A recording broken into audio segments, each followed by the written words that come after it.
के हस्तियों पे जीकर हम क्या करेंगे, हमें अपनी जमी दे दो, हम आसमां लेकर क्या करेंगे। सम्मानित मंच की अध्यक्षा महोदया, प्रदेश की अध्यक्षा प्रोफेसर डॉक्टर रूबी कुमारी यादव जी, मंच पे बैठे अखिल भारतवर्षीय यादव महासभा के राष्ट्रीय कार्यकारिणी के सदस्य माननीय डॉक्टर विनोद कुमार यादवेंदु साहब, यादव महासभा के थिंकर डॉक्टर नारायण यादव जी, मेरे अजीज मित्र युवा यादव महासभा के पूर्व अध्यक्ष उदय प्रताप सिंह यादव जी, और जितना नाम लेने में देर लगेगा मैं उस दरमियान अपनी कुछ बात कह सकूंगा। मंच पे बैठे हमारे सभी सम्मानित नेतागण, पदाधिकारीगण और हमारी बहनें, सभागार में उपस्थित सामने बैठी एहरानी छत्रानी और यदुकुल के सपूतों, मैं आपको अखिल भारतवर्षीय यादव महासभा की ओर से क्रांतिकारी अभिनंदन पेश करता हूं। माननीय मंच से मेरा निवेदन होगा कि आपसी बातचीत कम करें और जो इस कार्यक्रम में आए और आकर चले गए उन अर्ध संघर्षशील साथियों को भी मैं प्रणाम करता हूं, नमन करता हूं, और जो इस सभागार में शांतचित्त बैठे एक दूसरे की भावनाओं को समझ रहे हैं उन बहनों को मैं प्रणाम करता हूं, भाइयों को नमस्कार करता हूं। यादवेंदु जी ने विस्तार से चर्चा की, सामने बैठे हमारे गार्जियन माननीय यादव महासभा के कर्मठ साथी और गार्जियन सुरेश बाबू, तमाम लोगों का मैं दिल की गहराइयों से अभिनंदन करता हूं, वंदन करता हूं, नमन करता हूं। इतिहास में मैं नहीं जाना चाहता, चूंकि सारी बातें लगभग हो गई।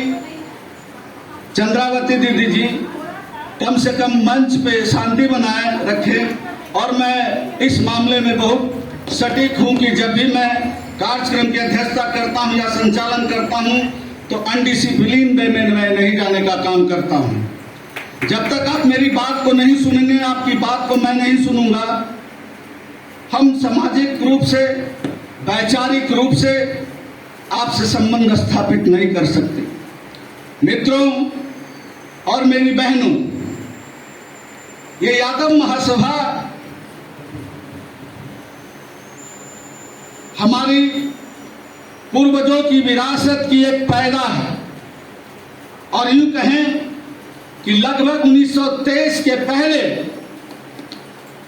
कहीं अहीर गोप महासभा चलते थे, कहीं गबली महासभा चलते थे, कहीं कुनार महासभा चलते थे केरल के इलाकों में, और बिहार में ग्वाला महासभा भी हुआ करता था।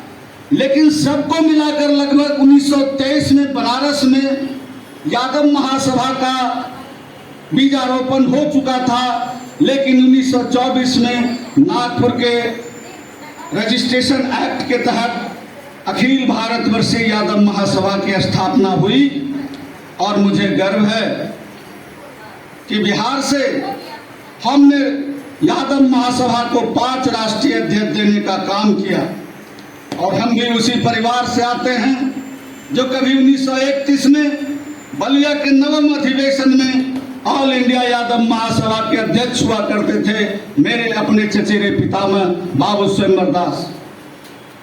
इसलिए यादव महासभा का इतिहास मुझे किसी से पढ़ने की जरूरत नहीं है। मैं अपने आप में, मुझे इतना फख्र है अपने कुल पर, अपने खानदान पर, अपने स्वजाति पर, कि मैं अपने आप में यादव महासभा हूं। लेकिन यादवेंदु सर आप राष्ट्रीय कार्य समिति के सदस्य हैं, और संगठन के मामले में मैं किन्हीं को नहीं छोड़ता हूं। आज जिन चेहरों को मंच पे होना चाहिए था, क्या कारण है? कि हमारी बहन महासभा का कार्यक्रम कर रही है, महासभा के विचारों को फैला रही है, लेकिन जिनके हाथ में नेतृत्व ने बागडोर सौंपी, आज इस मंच पे उस चेहरे को होना चाहिए। अब नहीं चलेगा मरे सिपाही और नाम हवलदार का। ये पूरा यादव महासभा किसी की बकौती नहीं है। ये यादव महासभा एक एक व्यक्तियों के खून और पसीने की कमाई है और यादव महासभा आज खड़ा।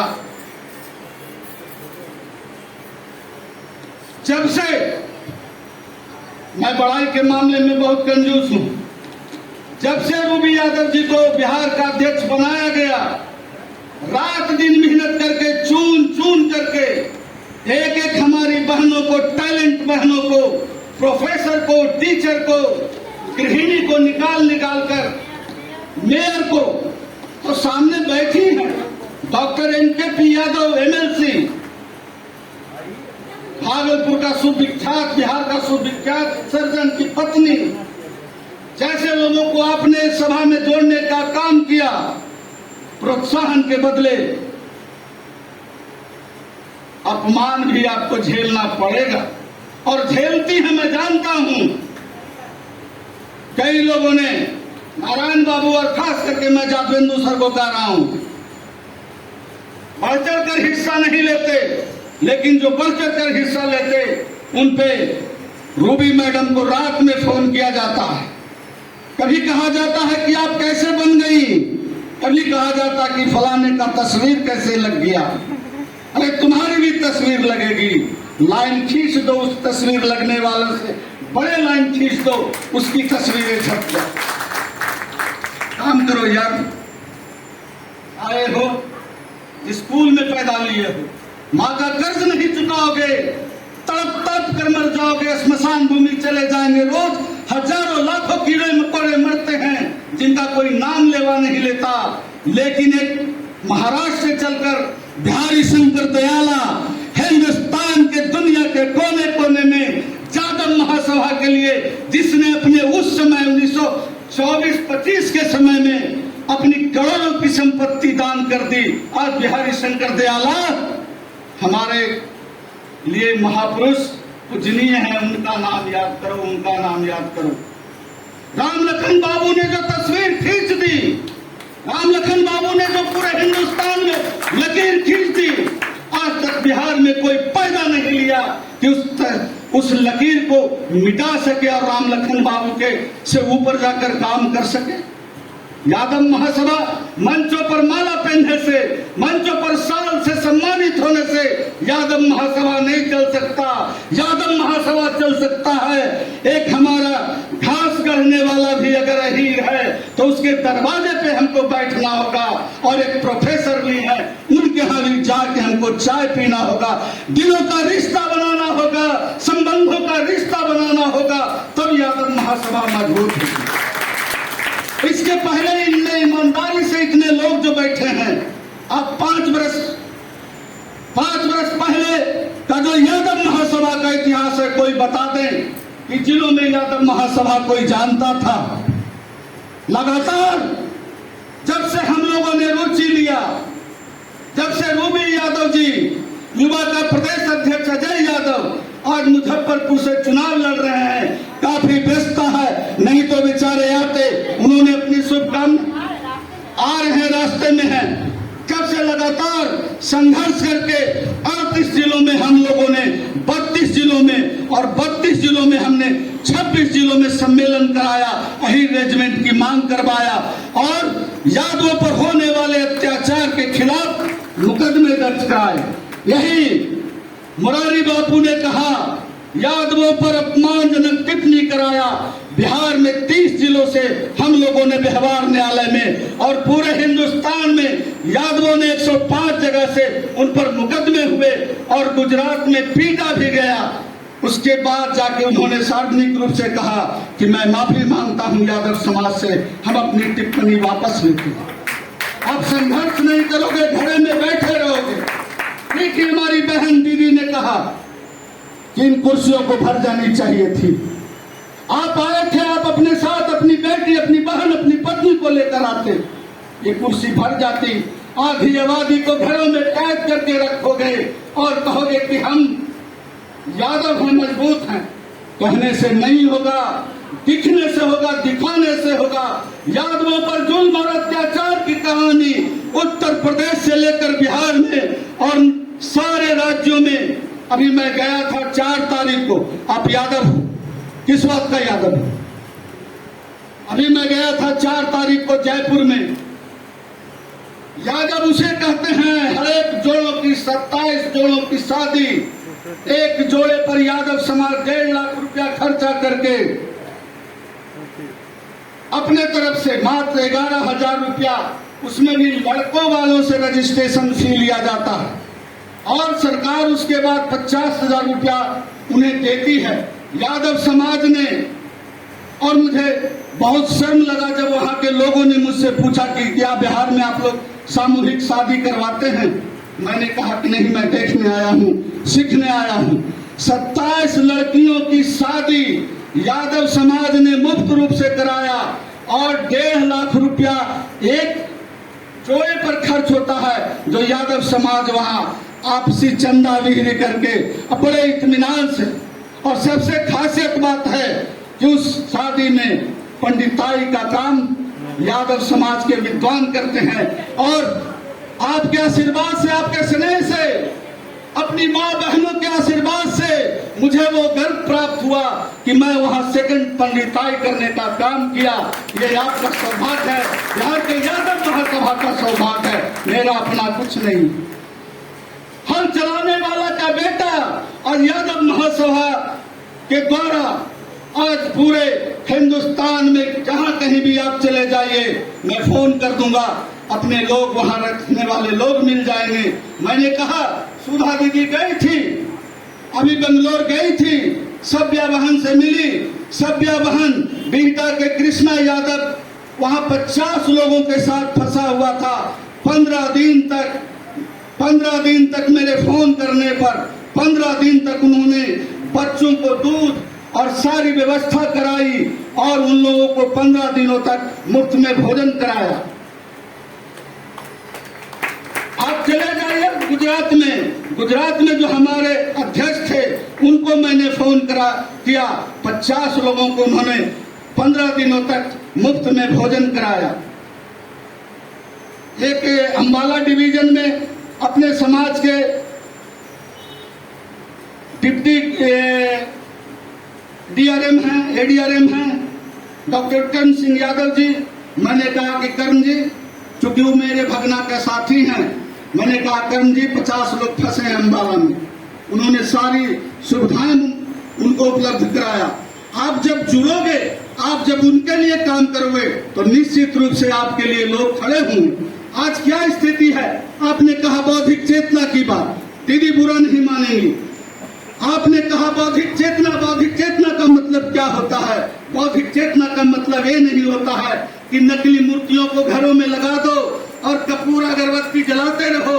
मंदिर का निर्माण करो, मंदिर के निर्माणकारियों का पेट का साधन। आप गांव में मंदिर बनाते हो, कहते हो कि 5,000 रुपया दीजिए, संगमरमर में आपका नाम लिखा जाएगा। जो यादव को खाने का रोटी नसीब नहीं होता, वो कर्ज लेकर नाम लिखाने के लिए 10,000 रुपया देता है। लेकिन पुस्तकालय के निर्माण के लिए अगर चले जाइए, जिनकी आमदनी महीना में 5 लाख है, उस यादव के यहाँ जाइए, अब कहिए कि मैं पुस्तकालय बनवा रहा हूँ, ताक झाक करने लगेंगे। उनकी किवाड़ दरवाजे जो आधा बंद हो जाएगी, आधा से चेहरे नजर आएंगे और कहेंगे बड़ा मुश्किल का समय चल रहा है, बड़ा स्थिति खराब है, 500 रुपया ले लीजिए ना। पुस्तकालय बनाने के लिए 500 और संगमरमर का नाम लिखाने के लिए उस निर्जीव पर, जिसने ब्राह्मणों ने, मैं कहता हूँ बड़े खुलेआम गर्व से कहता हूँ कि ब्राह्मणवादी 2 मुख फसल को आप अगर नष्ट कर देते हैं, भय और भगवान की परिकल्पना जो ब्राह्मणों ने बनाई उसको नष्ट कर देते हैं, तो आपका जीवन सुधर जाएगा। 365 दिन धुमाद, अगरबत्ती, अंगूर, सेब, सूप, कोल्हू, लाल धागा बांध के चलिएगा और कहिएगा कि मेरा बेटा डॉक्टर हो जाए, बांध के चलिएगा, कहिएगा कि मेरा बेटा इंजीनियर हो जाए, कहां से हो जाएगा? बांध दो, बांध दो उसको भूखे प्यासे उस देवी की मूर्ति और सरस्वती की मूर्ति में, जिसको आप कहते हो कि विद्या की देवी है, छोड़ दो बांध के, और देखो 5 वर्ष के बाद उसका रिजल्ट पास कर जाएगा, फर्स्ट डिवीजन पास कर जाएगा, कोई शक नहीं। बेवकूफ बनाते हैं लोग, और सबसे ज्यादा जाहिल हम लोग हैं कि जानते हुए भी हमारी माँ बहनें चूड़ा लहलहाती हुई चूड़ा, हम खेत में रात में जाते हैं देखने कि हमने जो पटवन किया, हमारा पटवन, हमारा खाद सही रास्ते पर है या बांध कट गई है, बह गया, बिच्छू काट लेगा, सांप काट लेगा, हमारी माँ बहन, हम मर जाएंगे, मेरी पत्नी विधवा हो जाएगी। लेकिन जब वही चूड़ा तैयार होता है तो आप दही के साथ जजमान जज अति ये करते हैं, बुला के बाबा जी को खिलाते हैं। कभी गया था क्या देखने? मृत्यु भोज। आप किसकी बात करते हो? कहते हो कि हम कृष्ण वंशी हैं। मैंने कहा, कृष्ण ने क्या कहा? कृष्ण ने विदुर के यहाँ साग खाया था। क्यों खाया था? मेवा मिष्ठान छोड़कर महाभारत में सारे यदुवंशियों का, दोनों पक्षों का नाश हो गया था और कृष्ण दुखित थे, और उसने कहा कि नहीं, मैं विदुर के यहाँ साग खाऊंगा। क्यों? उसने कहा कि जो अतिरिक्त आत्मा है, जो अशांत है, जो कलित है, दूषित है, उसके यहाँ भोजन करने से ऊर्जा का नाश होता है। और बड़े प्रेम से आप, बाप मर गया, खेत बेच के आप श्राद्ध भोज करते हैं। खेत बेच के बेटा बेटी को नहीं पढ़ा सकते, खुशहाल घर में शादी नहीं कर सकते। लेकिन आजकल जादवों में चल गया है ये 84, 85, 89, अब पूरा एकदम भोज चलता है।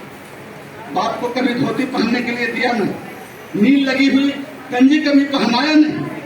अरे मरना हर हालत में दुखद होता है, चाहे बाप 200 बरस का खाट पर पड़ा मूत्र पेशाब भी करते रहे, लेकिन मरना जब सुनता है तो आंखों से आंसू चल जाती है और उसके बाद गुलछर्रे उड़ाती है।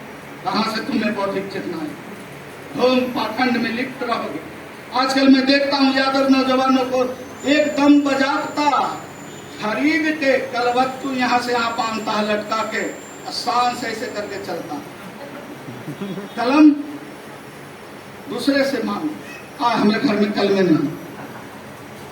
शराब पीते हो, आप मजदूरी करते हो, शराब पीते हो, 200 रुपया मजदूरी करके लाते हो और बैठ के शराब 100 का पी जाते हो, और कहने पर कि बच्चों को पढ़ाओ, कहते हो पैसे नहीं, पैसे नहीं, शराब पीने के लिए तुम्हारे पास पैसे।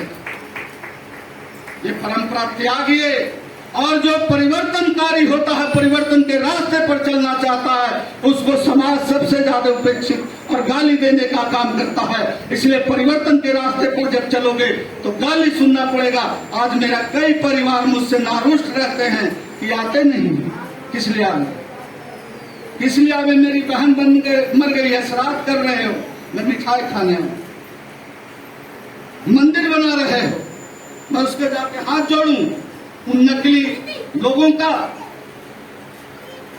जिसके 2 आंख 4 हाथ, अच्छा 5 को मूड़ी, वो हो गया देवता, और तुम्हारा जो पूर्वज था वो हो गया राक्षस। बात करते हो बौद्धिक चेतना की, बात करते हो नैतिक चेतना की। यादवों का इतिहास इतना, मैं यादव भी नहीं होता तो भी कहता है, आज मैं समझता हूँ यादवों की पवित्रता को। मैं मथुरा गया था, एक होटल में बैठकर मैं खाना खा रहा था, 3 आदमी थे, कुछ और परिवार के लोग आए, कहे कि कहाँ से आप आए? मैं कहा बिहार से आया हूँ। कहाँ आए थे? मैं कहा अपने भगवान का दर्शन करने आया था। कहा कि आप यादव हो? तो कहा बेशक मैं यादव हूँ। हाथ जोड़े दंपत्ति मारवाड़ी समाज के थे, एकदम सच्ची घटना मैं बता रहा हूं अपने जीवन का, मारवाड़ी जाति के थे। कहा कि मुझे आप आदेश करें, हुक्म करें, मैं चाहता हूं कि आप मेरे तरफ से भोजन करें। कहा नहीं, हम लोग कर लेना।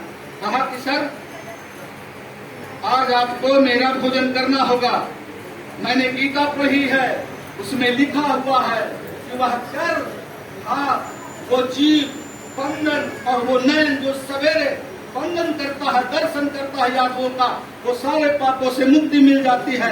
आप मेरा आतिथ्य स्वीकार करो। मैंने कहा कि तुम्हें उद्धार करने के लिए मैं आपका भोजन ग्रहण करता हूं। यह है यादवों का इतिहास। और आप चलोगे सड़क पर शराब पीकर गिरे रहोगे, पड़े रहोगे, अब कहोगे कि हम यादव हैं। ऐसे यादवों से यादव महासभा मजबूत नहीं होगी, यादव सभा मजबूत होगी। आप कमाते हो, दानवीरों की भी कमी नहीं है, आप कमाते हो। आपने कभी पूछा रूबी बहन को कि कार्यक्रम कर रहे हैं क्या कठिनाई है? आपने पूछा सुधा यादव को, आपने पूछा बीना यादव को कि आप जा रहे हो यादव महासभा में, कोई कठिनाई? जब तक इन चीजों पर पैनी नजर नहीं होगी, आप कमाते हैं 100 रुपया, आप उसमें से आप 10 रुपया रख दीजिए यादव महासभा के कार्यक्रमों के लिए, तब यादव महासभा बढ़ेगा। यादव महासभा में पद लेकर अध्यक्ष, उपाध्यक्ष, सचिव, महासचिव कहलाने से यादव महासभा मजबूत नहीं होगी। और यही विगत कई वर्षों से राम लखन बाबू के मरने के बाद बिहार में यादव महासभा मृत हो गया, चाहे किन्हीं के हाथ में बात हो। मैं अपने समाज के लिए मैं खुलकर बात करता हूं। आप क्या करोगे? आप मुझे संगठन में स्थान नहीं दोगे, मंजूर है।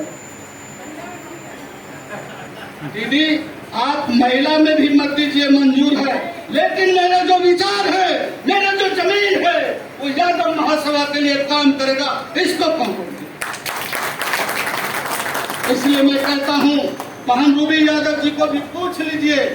मैं ऐसी बात नहीं, मैं भाई बहन का रिश्ता है, लेकिन जब संगठन की बात आता है, मैं कहता हूं कि ऐसे नहीं करिएगा, मैं विरोध करूंगा, मैं भाई होकर विरोध करूंगा। आप घूमती क्यों नहीं है? जब घूमने लगे तो लोगों के कलेजे पे कुछ मूंग दराने लगे। चुप रहिए आप जागरेंदु बाबू। ए संगठन, मैं कोई विवाद बात नहीं कर रहा हूं, मैं संगठन के लिए कर रहा हूं। जिस मां के कोख से मैं पैदा लिया, वो कोख ही मजबूत नहीं होगा तो हम कहां के रहेंगे? यादव महासभा हमारे पूर्वजों की विरासत है।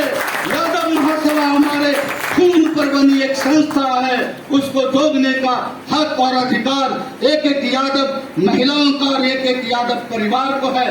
लेकिन बहन रूबी यादव जी, मैं आपसे निवेदन करता हूं कि आप चलें और जहां चलें यादव समाज में आप घूमने का काम करें, अपने बहनों को जोड़ें। आज यादव महासभा आप बात करते हैं यादवेंदु बाबू, क्षमा चाहता हूं, आज पार्लियामेंट में, लोकसभा में आपकी क्या स्थिति? दल के दलदल में फंसे हैं, जीतने वाले भी यादव को आप नहीं जिताते हैं। कल मेरा यादव महासभा का युवा का अध्यक्ष का नॉमिनेशन था, जिन जिन लोगों को होना चाहिए था, लेकिन देख लीजिए कैप्टन अजय सिंह यादव हरियाणा से चलकर आकर अपने संगठन के लिए, अपने संगठन के साथी के लिए दिन भर कल मुजफ्फरपुर में थे।